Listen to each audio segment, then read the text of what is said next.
1947 में एक हिंदू बलूचिस्तान छोड़कर भारत आया, लेकिन जाते वक्त अपनी दुकान की चाबी एक बलूच दोस्त के यहाँ सौंप आया और आज 75 साल बाद भी वो बलूच उस दुकान की रखवाली कर रहा है। उसने कहा है कि मेरा भाई लौटेगा तभी ये चाबी उसको वापस दूंगा। ये कहानी कोई फिल्मी सीन नहीं है, ये सच है, हकीकत है और इसे शेयर किया है बलूच नेता मीर यार बलूच ने, जिसने अब बलूचिस्तान की आजादी का ऐलान कर दिया है।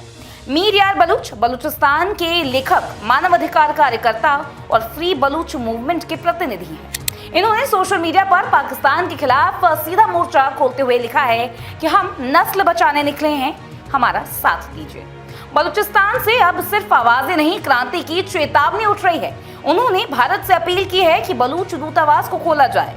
संयुक्त राष्ट्र से मांग उन्होंने की है कि पाकिस्तान की सेना हटाई जाए और शांति सेना यहां पर भेजी जाए। अब सवाल उठता है कि बलूचिस्तान आखिर है क्या और पाकिस्तान के साथ टकराव में क्यों है बलूचिस्तान। आपको बता दें कि बलूचिस्तान पाकिस्तान का सबसे बड़ा प्रांत है, लेकिन सबसे कम आबादी वाला है, सबसे कम पॉपुलेशन वाला है। यहाँ तेल, गैस, कोयला, यूरेनियम से लेकर ग्वादर पोर्ट जैसे सामरिक संसाधन है, सारे रिसोर्सेज हैं जिनसे पाकिस्तान की अर्थव्यवस्था चलती है, इकोनॉमी चलती है। लेकिन बलूचों को उनके हिस्से का हक यहाँ पर नहीं मिलता है। बलूचों का आरोप है कि पाकिस्तान सरकार और सेना केवल पंजाबी वर्चस्व चाहती है, पंजाबी डोमिनेंस चाहती है।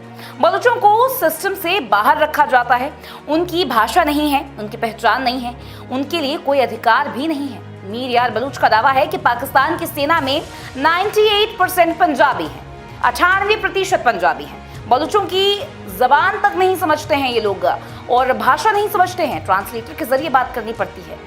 बलूचिस्तान कोई नया विवाद नहीं है दर्शकों, यहाँ दर्जनों बार विद्रोह हुए हैं, लाखों लोग लापता हुए हैं, हजारों मानवाधिकार कार्यकर्ता इनको अगवा कर लिया जाता है, मार दिया जाता है, हत्या कर दी जाती है।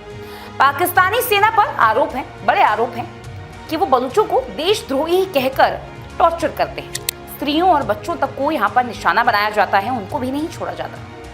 मीर यार बलूच कहते हैं कि हम आतंकवादी नहीं हैं, हम अपने हक की लड़ाई लड़ रहे हैं, देश के हक की लड़ाई लड़ रहे हैं। अब मीर यार बलूच सिर्फ बलूचिस्तान की आज़ादी की बात नहीं कर रहे हैं, ये बड़ी बात है, बल्कि भारत के पीओके रुख का समर्थन भी कर रहा है बलूचिस्तान इस वक्त। उन्होंने साफ कहा है पाकिस्तान पीओके के नागरिकों को मानव ढाल बना रहा है।